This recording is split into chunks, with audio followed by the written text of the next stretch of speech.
अगर आपने कमोडिटी में ट्रेड किया है या फिर नया ट्रेड करना चाहते हैं, जानना चाहते हैं कि आपके लिए कहां पर कमाई के मौके हैं, तो आप सवाल पूछिए। नंबर आप नोट कर लें 022-2300-1634। इसके अलावा आप 022-2300-1635 पर भी अपना सवाल पूछ सकते हैं।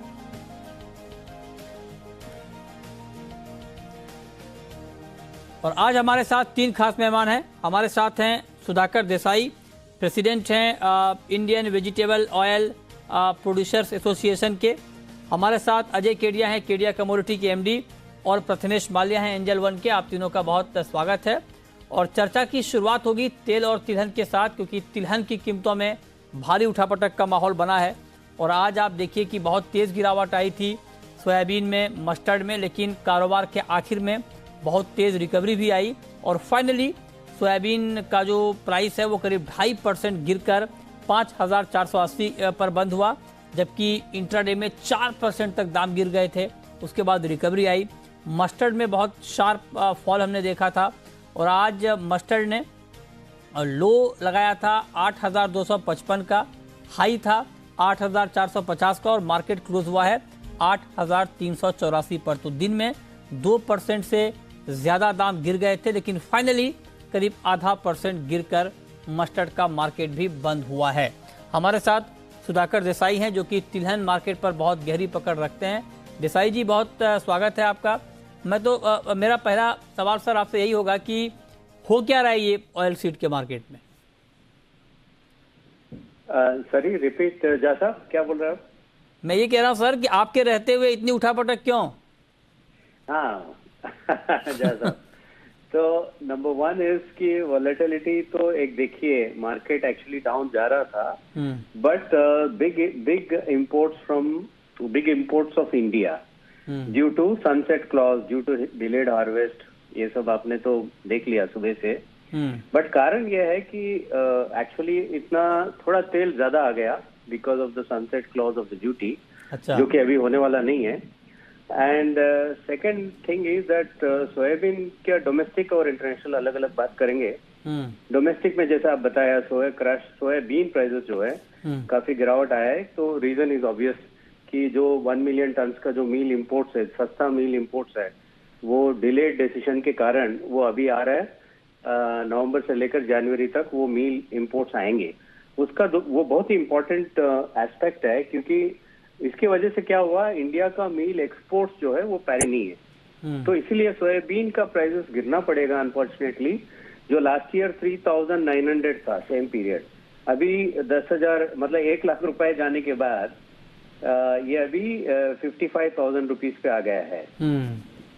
तो अगर मील एक्सपोर्ट अगर होना है इंडिया से नवंबर, दिसंबर, जनवरी में, तो बीन प्राइसेस को एडजस्ट होना पड़ता है, इसीलिए वो एडजस्ट हो रहा है। नाउ सेकंड थिंग इज कि इंडिया में अभी हमने कभी देखा नहीं है कि मस्टर्ड का दाम जो है 88-85,000 है और सोयाबीन का दाम जो है 55-53,000 जो भी है। ये इतना बड़ा गैप हमने हिस्ट्री में कभी देखा नहीं है। इसका कारण ये है कि मस्टर्ड जो है ना वो इम्पोर्ट सब्स्टिट्यूटेबल नहीं है। चाहे सोया रिफाइंड हो या कनोला हो, कुछ भी ऑयल आता है, फिर भी कच्ची घनी जो पंजनसी का जो टेस्ट ऑयल माना जाता है, उसका अभी हार्वेस्ट होने वाला है ओनली टिल सितंबर। अपने को जितने भी सीड है अपने हाथ में 22-23 लाख 25 लाख जो भी है, उसी से काम चलाना पड़ेगा। अच्छा, तो इसीलिए you have a peculiar situation. Soybean prices are going down और have to go down because of these reasons. Mustard is staying firm. Third aspect of the volatility is basically China. Crushing plant जो China में जो बोल दिया गया है कि आप 3 दिन से ज्यादा चला नहीं सकते, तो उससे क्या होगा, वहाँ ऑयल का शॉर्टेज पड़ेगा। जब ऑयल का शॉर्टेज होगा तो उनको सोया ऑयल या पाम ऑयल, कोई ना कोई तेल चाइना को लेना पड़ेगा और ले भी रहे। तो इसके वजह से थोड़ा वॉलेटिलिटी ज्यादा है, apart from biofuel factor of US. अच्छा, तो ये है कारण अभी आज के दिन में डोमेस्टिक प्लस इंटरनेशनल मार्केट का। ठीक है, अब आपने कारण बता दिए, तो अब जरा आप ये बताइए कि क्या जो कारण आपने बताए हैं, जो गिनाए हैं, उससे मैं अलग अलग पूछ रहा हूँ। पहले सोयाबीन पर और फिर मैं मस्टर्ड पर आपसे पूछूंगा। तो क्या सोयाबीन के दाम अभी और गिरेंगे क्या, जो कारण आप बता रहे हैं उसकी वजह से? हाँ, देखिए, मील एक्सपोर्ट सोयाबीन में जो है ना 80% तो सोया मील होता है। क्रशिंग रुक जाएगा अगर मील एक्सपोर्ट नहीं होगा तो। और ये मत भूलिएगा कि 1 मिलियन टन जो इंपोर्ट किया गया, इंपोर्ट आने वाला है, तो इंडिया जो है ना टिपिकली एक्सपोर्ट करने की टाइम में इंपोर्ट कर रही है, तो ये थोड़ा क्लैश हो गया। तो इसके वजह से सोयाबीन प्राइसेस 5,200 शायद, हमको एग्जैक्टली पता नहीं है, लेकिन उतना तो होना पड़ेगा एक्सपोर्ट पैरिटी क्रिएट होने के लिए। मतलब आप ये कह रहे हैं कि 5200 तक, 5200 तक सोयाबीन का प्राइस आ सकता है, तभी एक्सपोर्ट की पैरिटी बैठेगी, राइट सर? हाँ जी, ठीक है, ये बात हो गई सोयाबीन की। अब आता हूँ मस्टर्ड पर। सरसों की कहानी आपने बताया कि अलग कहानी है, क्योंकि सरसों का शॉर्टेज है, स्टॉक नहीं है, और अभी नई क्रॉप आने में 4 महीने के आसपास का वक्त बचा है। तो आप जरा बताएं कि सरसों की कहानी यहाँ से क्या होने वाली है, क्योंकि बहुत सारे लोग ये कह रहे हैं कि सरसों का इतना शॉर्टेज है और अभी तो डिमांड और बढ़ने वाली है। रिटेल का ऑयल कहा जाता है मस्टर्ड ऑयल को, तो क्या सरसों के दाम बढ़ने वाले हैं क्या देसाई जी? हाँ, ये एक्चुअली ये इतना बुरी चीज नहीं है कि, क्योंकि इसके पीछे एक अच्छा चीज है कि रेपसीड जो है ना आज के दिन में एग्रीकल्चर के लिए सबसे ज्यादा इनकम देने वाली क्रॉप है। अच्छा, वीट से भी और राइस से भी। तो नवंबर दिसंबर में जो प्लांटिंग होगा मस्टर्ड का, तो मैं एक्सपेक्ट करता हूँ कि इस बार बम्पर क्रॉप रेपसीड का होना चाहिए, क्योंकि प्राइस भी है, शॉर्टेज भी है, और इम्पोर्ट सब्स्टिट्यूटेबल भी नहीं है, और टेस्ट ऑयल का डिमांड भी है। तो इस बार क्रॉप अच्छा होगा, तो तभी फरवरी से ही इसका राहत मिलेगा रेपसीड में। तो तब तक तो ये प्राइसेस 50 रुपए जो ऊपर, 60 रुपए ऊपर बाकी तेलों से, ये भी हमने हिस्ट्री में कभी देखा नहीं है। लेकिन मस्टर्ड का आज के दिन में इसका कोर डिमांड जो है वो बाहर निकल के आ रहा है। जैसे मैंने बताया लास्ट टाइम, हर एक ऑयल का अपना अलग अलग एसएनडी के बेसिस पे हम देखना शुरू कर दे। तो प्राइस क्या होगा सर, प्राइस बताएं। प्राइस देखिए अभी 88,000 है रेपसीड का, अगर ऐसे ही चला, क्योंकि शॉर्टेज है। दो चीजें होंगे, हाई प्राइसेस के कारण कंज्यूमर्स, स्पेशली ईस्टर्न कंज्यूमर्स और नॉर्थ इंडिया यूपी कंज्यूमर्स वगैरह, वो शिफ्ट हो सकते हैं सोया रिफाइंड में या राइस ब्रांड में, किसी भी तेल में। अगर शिफ्ट हो भी रहे 10-15%, तो उसको देखते हुए मुझे लगता है कि ये 180-185 जो है, कभी वो 190-95 भी हो सकता है, कभी 200 भी टच हो सकता है, कोई बड़ी बात नहीं है। जहाँ तक कि मस्टर्ड तेल की, वो इंडिया का और वर्ल्ड का सबसे कॉस्टलीस्ट तेल होगा। ये आप ऑयल की बात कर रहे हैं, मतलब 200 रुपए लीटर ऑयल तो का भाव हो सकता है। सीड में आप गिनिए तो 90,000, 89,000 कभी दिसंबर में पीक ऑफ सीजन में पहुंच जाएगा शॉर्टेज के कारण। अच्छा, तो आप कह रहे हैं कि 9,000 तक भी मस्टर्ड का भाव पीक सीजन में पहुंच सकता है, क्योंकि शॉर्टेज तो है, इसको लेकर कोई दो राय है नहीं, और उसका इम्पैक्ट भी हमने देखा है प्राइस के ऊपर। जैसे सोयाबीन गिरा है, हाँ, मतलब ये तो बहुत ही ड्रामेटिक है ना, क्योंकि 1 लाख से 55,000 जो सोयाबीन गिरा है, उसी तरह मस्टर्ड भी बाद में गिरेगा, याद रखिए। वो गिरेगा तब जब हार्वेस्ट शुरू होगा, तब सर, राइट? हाँ, उससे पहले ही मार्केट का एक खूबी है, ये आने से पहले ही, जैसे अभी सोयाबीन आया तो नहीं है, लेकिन उससे पहले ही उसको ड्रामेटिकली मतलब आप ये कह रहे हैं कि जनवरी के आसपास एक बार फिर से गिरावट आ सकती है? हाँ जी। अच्छा, ठीक है, ये दो कहानी आपने बताई। तीसरी कहानी है ऑयल की। ऑयल का इंपोर्ट सितंबर के महीने में बहुत ज़्यादा हुआ है, रिकॉर्ड इंपोर्ट हुआ है। सप्लाई को लेकर कोई दिक्कत है नहीं, लेकिन अंतर्राष्ट्रीय बाजार के हालात थोड़े अलग हैं। और अभी हमने कुछ दिन पहले जो जाने माने ऑयल के एक्सपर्ट हैं दोराब जी मिस्त्री, उनका इंटरव्यू किया था, और उनका कहना था कि अब बहुत मुश्किल है दाम कम होना, क्योंकि अंतर्राष्ट्रीय बाजार के हालात बदले हैं और वहाँ पर पाम ऑयल के दाम बढ़ेंगे। तो आप जरा बताएं कि इंटरनेशनल तेजी का जो फैक्टर है, उसका कितना इम्पैक्ट हम ऑयल प्राइस के ऊपर देख पाएंगे? ऑयल प्राइस में देखिए, फॉरवर्ड मार्केट अभी भी कम है। इसका मतलब है कि जितना मलेशिया में स्टॉक बिल्डअप नहीं हुआ, पार्शियली इंडिया का पॉलिसी के कारण, क्योंकि इंडिया में क्या है, शॉर्टेज के माहौल जैसा, हम लोगों ने क्या किया, काफी क्रूड ऑयल भी लेके आया, काफी रिफाइंड ऑयल भी लेके आया। एक्चुअली इतना ऑयल आ गया है, और सनसेट क्लॉज भी था, इतना जरूरत नहीं है। तो इंडिया नवंबर दिसंबर में इतना ऑयल इंपोर्ट नहीं करेगा डेफिनेटली। तो इसके कारण इंटरनेशनल पाम ऑयल थोड़ा डाउनवर्ड जा सकता है। और जैन फेब मार्च होते हुए, apart from the Chinese factor जो हमको उसका असेस करना बाकी है, एनर्जी का क्राइसिस की वजह से जो वहाँ का जो प्लांट नहीं चल रहा है, क्रशिंग प्लांट जो नहीं चल रहा है, तो मैं समझता हूँ कि इतना ज्यादा अपसाइड स्कोप डेफिनेटली मार्केट में नहीं है। अगर अगले नेक्स्ट 1 और 2 मंथ्स में आई थिंक 10 से 15% मार्केट, चाहे पाम हो या सोया हो या कुछ भी हो, गिरना चाहिए। और एक मेन कारण है कि लास्ट ईयर तेजी स्टार्ट हुआ था सनफ्लावर ऑयल की वजह से, शॉर्टेज की वजह से। लेकिन इस बार सनफ्लावर ऑयल जो अक्टूबर में हार्वेस्ट होने वाला है यूक्रेन रशिया में, उसका काफी अच्छा क्रॉप है। तो कभी भी पाम ऑयल अगर $1250 C&F है, सनफ्लावर ऑयल $1250 C&F में मिल रहा है, तो वो प्रेशर करेगा पाम ऑयल को भी। तो इसीलिए पाम और सोया ऑयल में ज्यादा तेजी नहीं है, सनफ्लावर ऑयल इसके ऊपर थोड़ा अंकुश लगाएगा। ठीक है, बहुत शुक्रिया देसाई जी आपका हमारे साथ जुड़ने के लिए और ऑयल सीड और ऑयल के मार्केट पर बात करने के लिए। चलिए आगे बढ़ते हैं, अब बात करते हैं कि आज के मार्केट में आपके लिए क्या कुछ खास है। अजय केडिया जी बताएं सर, आज शाम के कारोबार में क्या गोल्ड में और सिल्वर में ट्रेड लेना चाहिए? गुड इवनिंग मितेश जी। देखिए, गोल्ड और सिल्वर की बात करें, नो डाउट हमने 2 दिन पहले काफ़ी बड़ा फॉल आते हुए देखा, बट कहीं ना कहीं चीज़ें ऑफसेट होते हुआ दिखाई दे रही है। बिकॉज इंटरनेशनल में हमने देखा चाइना मार्केट आज छुट्टी पे चले गया है, आज से 4-5 दिन की छुट्टी रहेगी। साथ में जो एवरग्रैंड का भी जो कंसर्न है वो कहीं ना कहीं एक गोल्ड को सपोर्ट करेगा। तो टेक्निकली जो हमने करेक्शन देखा था वो अब थमता हुआ दिखाई दे रहा है। खास करके आज शाम की सेशन की बात करें तो गोल्ड मुझे लगता है 46,300 350 की रेंज में लेके चलना चाहिए दिसंबर वायदा, जो ऊपर में 46,600 तक का एक पुल बैक दिखा सकता है। वहीं चांदी में भी मुझे लगता है कि प्राइस 60,200 से 60,500 तक का एक छोटा पुल बैक दिखा सकता है। अच्छा ठीक है, आपका व्यू क्या है प्रथमेश जी?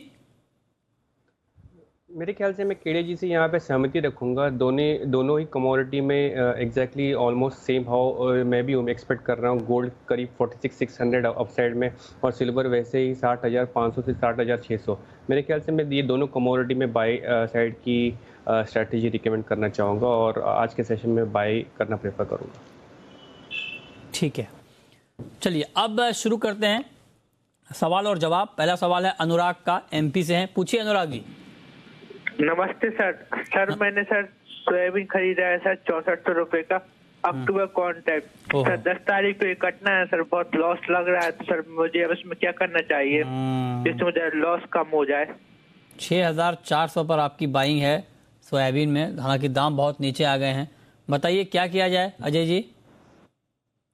देखिए, जिस दिन से अराइवल्स में थोड़ा डिले की उम्मीद थी डोमेस्टिक मार्केट, उसके चलते हमने प्राइस को 63-64 तक का लेवल देखा। डाउन साइड हमारा उम्मीद था कि 5500 के नीचे प्राइजेस नहीं जाएंगे, बट आज हमने वो भी लेवल ब्रीच होते हुए देखा। वर्स्ट टू वर्स्ट मुझे लगता है 52-50 का जो रेंज है वो काफ़ी सपोर्टेड है। डेफिनेटली अगर हम ये मंथ अक्टूबर मंथ की बात करें तो एक बार हो सकता है मार्केट थोड़ा बहुत यहाँ तक पुल बैक दिखा दे, बट 5800 तक इनको मिल सकता है। उसके बियॉन्ड मुझे जाता हुआ नहीं दिख रहा है, बिकॉज अब धीरे धीरे अराइवल प्रेशर बनता हुआ जाएगा। ग्लोबल इंटरनेशनल मार्केट में भी हमने देखा 1250 के आसपास सोया इस वक्त ट्रेड कर रहा है। जब तक 1280 के ऊपर नहीं निकलता नया तेजी नहीं बन रहा है, तो टाइमिंग उनको 5800 तक का पुल बैक मंगलवार तक मिलता है तो बेटर वहां पे लॉन्ग से एक बार निकल जाना चाहिए करंट मंथ में। साथ इस वक्त कपिल जुड़ रहे हैं, बताइए कपिल जी। नमस्ते sir, good evening. Good evening, बताइए। सर मैंने ग्वार सीड 6150 रुपए में 7 लॉट बाय किए हैं सर, क्या करना चाहिए अभी अक्टूबर कॉन्ट्रैक्ट में? जो 6150 पर आपने ग्वार सीड बाय किया है, क्या करना चाहिए अजय जी? मित्र जी, मैंने पहले भी कहा था कि गवार में देखिए डे टू डे ट्रेड्स अपनी जगह पे है, मार्केट में बाउंस मिल जाएगा, लेकिन मुझे लगता है कि प्राइजेस में अपसाइड जो है बिल्कुल कैप है। 6100 भी मिल जाए तो बेटर निकल जाइए। कभी भी मार्केट धोखा दे सकता है, जो नीचे में मुझे 5200-5300 तक का लेवल दिख रहा है, क्योंकि मल्टीपल ऑफ टाइम हमने देखा 61-62 के ऊपर प्राइसेस सस्टेन नहीं कर पाया। हाजिर मार्केट से हवा जरूर बन रही है, बट फ्रैंकली चार्ट पे मुझे बिल्कुल सपोर्ट नहीं दिख रहा है।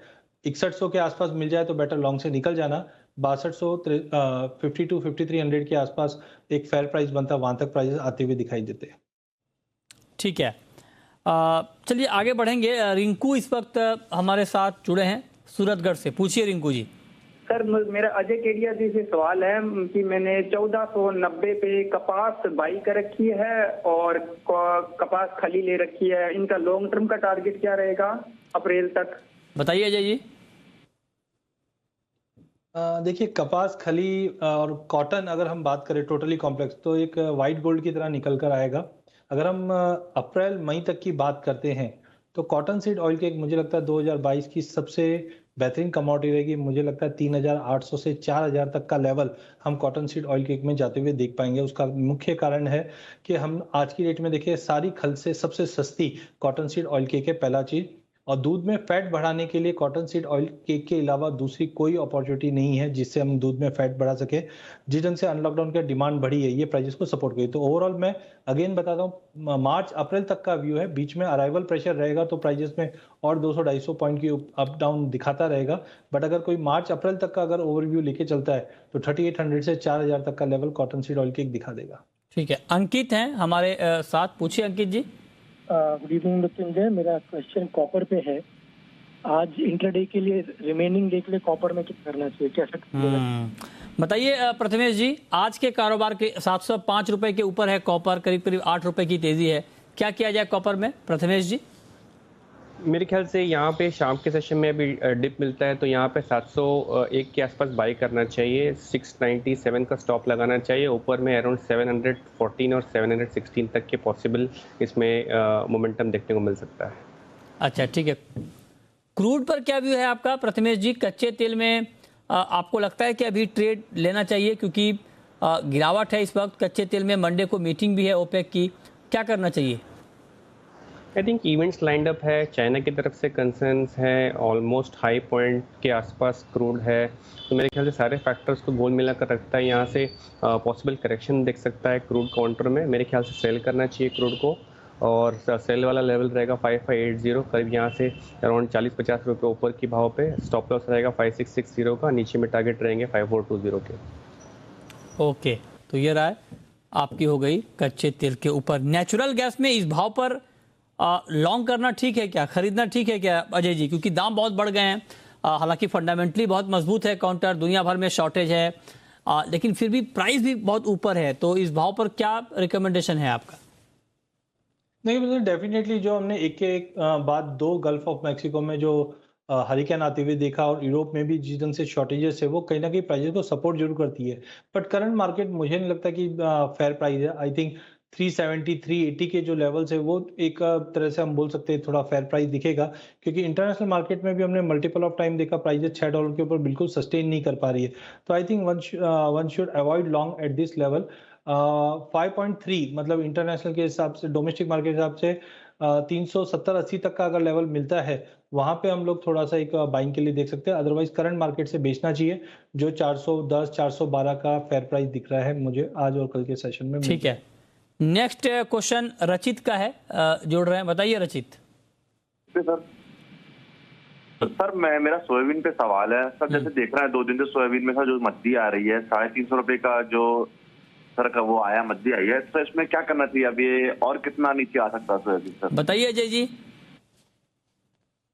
देखिए, अगर सोयाबीन की बात करें तो जिस ढंग से हमने पहले देखा था कि जो रेड अलर्ट जारी किया गया था उसके बाद क्रॉप डैमेजेस की भी और अराइवल डिले की भी बात हो रही थी, जिसके चलते प्राइजेस 63 तक चले गए थे।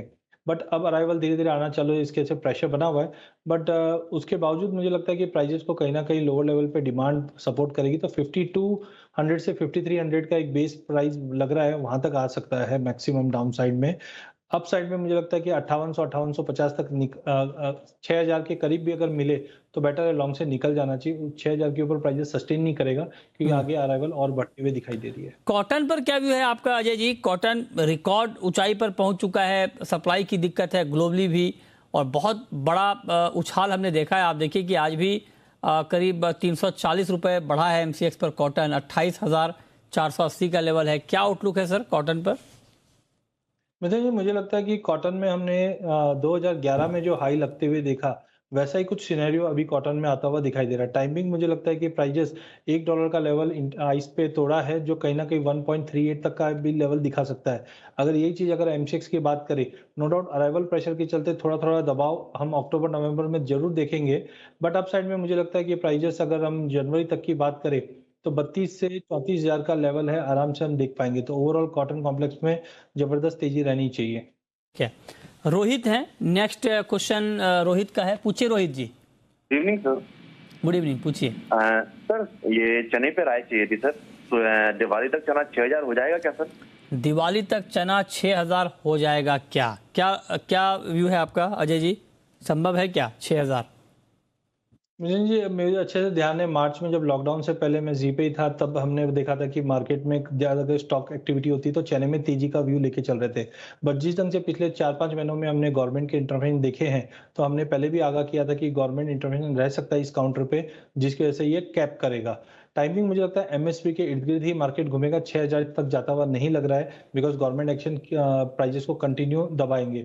हायर साइड पे मैक्सिमम मुझे लगता है 5600-5650 तक का लेवल दिखा सकता है और मैक्सिमम डाउन साइड में 5000 के नीचे, क्योंकि अगर इसके नीचे जाता है तो फार्मर डेफिनेटली अल्टरनेट ढूंढेंगे सोइंग के लिए और सामने सोइंग का सीजन है अक्टूबर-नवंबर। तो डिमांड और गवर्नमेंट कंट्रोल के चलते मुझे लगता है 5650 के ऊपर चाइना एज ऑफ नाउ जाता हुआ नहीं दिखाई दे रहा। ठीक है, विवेक हैं हमारे साथ जुड़ रहे हैं, पूछिए विवेक। सर ये सरसों में बाइंग बनती है यहाँ से अभी? मस्टर्ड में, हाँ अच्छा सवाल आपने पूछा है। बताइए अजय जी, मस्टर्ड के फंडामेंटल तो अभी हमारे साथ जुड़े भी थे देसाई जी, सुधाकर देसाई, और वो कह रहे थे कि मस्टर्ड के फंडामेंटल बहुत मजबूत हैं। आपको लगता है कि इस भाव पर बाइंग बनती है? बिल्कुल, मस्टर्ड के फंडामेंटल काफ़ी मजबूत है। मुझे लगता है कि अभी जो सोयाबीन में गिरावट है या अराइवल है, उसका एक सेटबैक हम मस्टर्ड में देख रहे हैं। 81, 82 का एक अच्छा बेस बन जाएगा। ओवरऑल मुझे लगता है 9200 तक का लेवल हम दिसंबर तक मस्टर्ड में देख पाएंगे। पूरे एडिबल कॉम्प्लेक्स के अंदर मस्टर्ड अभी भी काफ़ी स्ट्रॉन्ग दिखाई दे रही है। ठीक है, शरद गोयल हैं आप हमारे साथ, पूछिए गोयल साहब। Sir good evening sir. Good evening, पूछिए सर मेरा अजय केडिया जी से सवाल है सर कि निकल में हमें क्या करना चाहिए सर अक्टूबर मंथ के लिए? निकल में अक्टूबर में क्या करना चाहिए, बताइए अजय जी। देखिए, इंट्राडे के हिसाब से तो ठीक है, मार्केट अप डाउन चलता रहेगा, बट पूरे अक्टूबर मंथ में सबसे इंपॉर्टेंट रहेगा चाइना का एवरग्रीन, क्योंकि ये एक प्रॉपर्टी रिलेटेड कंसर्न है और जिस ढंग से अगर ये बस्ट होता है सपोज, तो पूरा प्रॉपर्टी मार्केट में एक ठहराव आएगा, जिसकी वजह से आयरन और स्टेनलेस स्टील के भाव में गिरावट आनी चाहिए। उसका नेगेटिव इंपैक्ट निकल पे भी पड़ सकता है। तो टाइमिंग हो सकता है प्राइजेस आपको 1400-1420 तक का एक पुल बैक दिखा दे अपसाइड में, बट कहीं पे भी अगर ये कंसर्न आएगा तो प्राइजेस वापस 1240-50 तक का लेवल दिखा दे। ओके, आपका व्यू प्रथमेश जी एल्युमिनियम पर क्या होगा सर?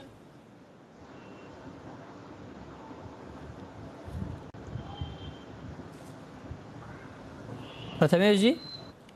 हाँ जी, एक सेकेंड। 228 पे कमोडिटी ट्रेड कर रही है। मेरे ख्याल से मैं यहाँ पे इस कमोडिटी में बाय की सलाह दूंगा। 226 के आसपास मैं इस कमोडिटी को बाय करूंगा। 230 का टारगेट रहेगा, 224 का स्टॉप रहेगा। ठीक है, और अब वक्त है रैपिड फायर राउंड का।